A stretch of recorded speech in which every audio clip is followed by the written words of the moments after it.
59 million. Picture a map of the United States.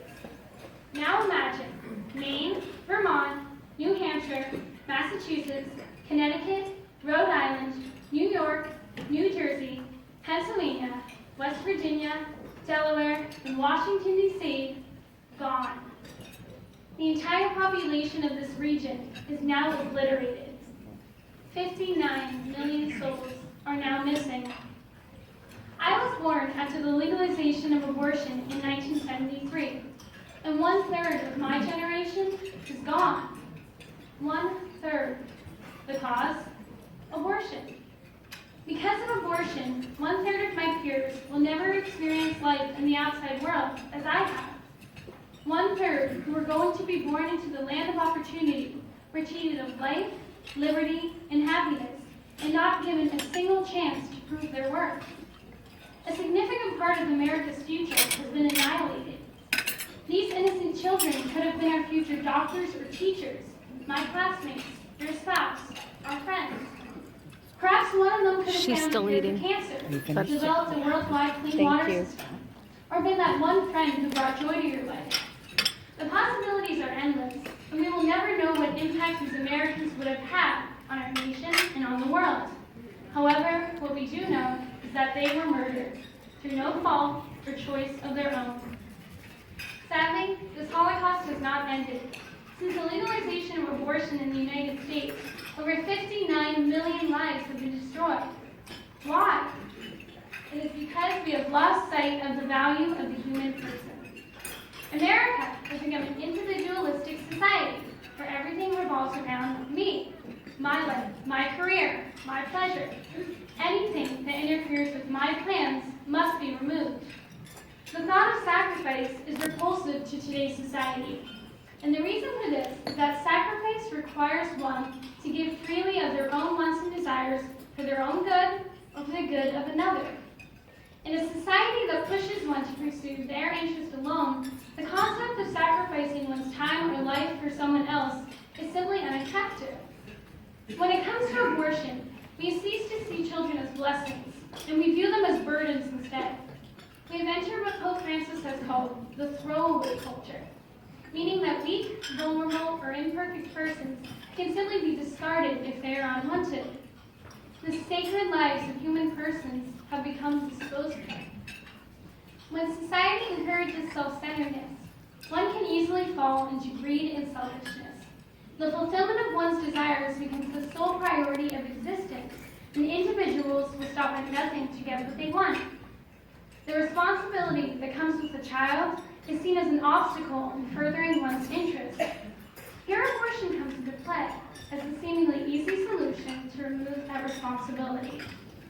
Abortion is the extreme rejection of personal responsibility because one has acted as a co-creator in the life-making process and then said no to that life one has created. Mother Teresa said, and I quote, "Any country that accepts abortion is not teaching its people to love, but to use any violence to get what they want. This is why the greatest destroyer of love and peace is abortion." End quote. Our great nation once prided itself as a country of self-sacrifice. How many soldiers fought to defend our beloved country?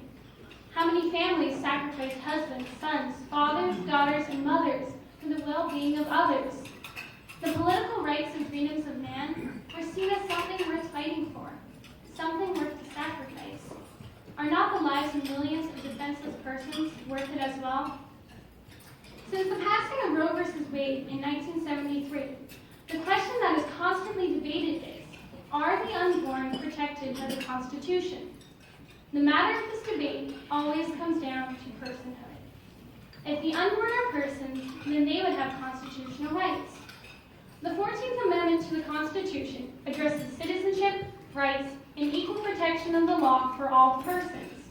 It states in part, and I quote, "Nor shall any state deprive any person of life, liberty, or property without due process of law, nor deny to any person within its jurisdiction the equal protection of the law."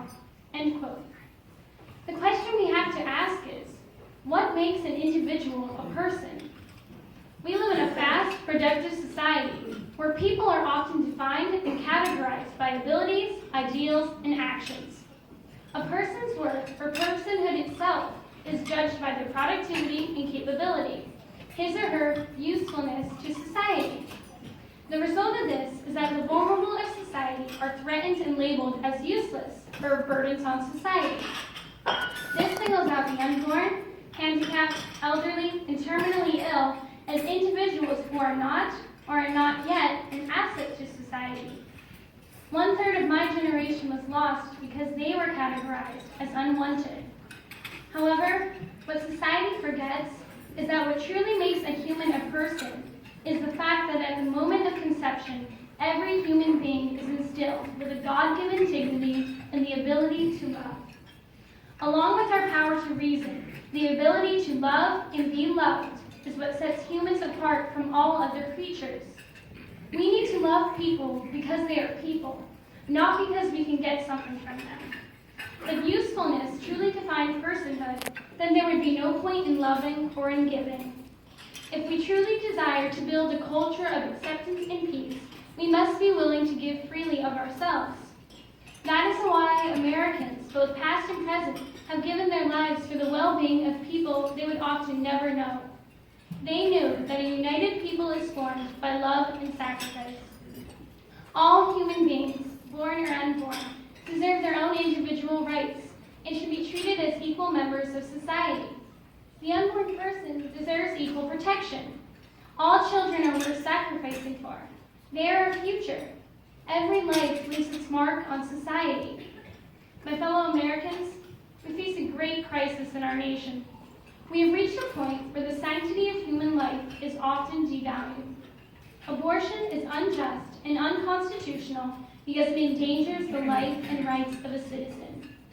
Life is precious at all stages, and it is our duty as citizens to defend the lives of all Americans. That 1/3 is gone. They can never be replaced. However, I will not forget them. I will not be silent. And I'm sure you have not forgotten them either. In their memory, let us, together as one, continue to fight for the rights that belong to them, belong to every human being. I would like to thank you for your witness and for inspiring my generation, not only by giving us life, but by cultivating in us an understanding and appreciation for the sanctity of all human life. Thanks to you, the foundations for a culture of life are already under construction.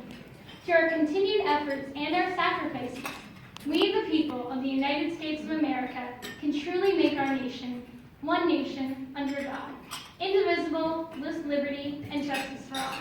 May God bless all of you, and may God bless the United States of America. Thank you.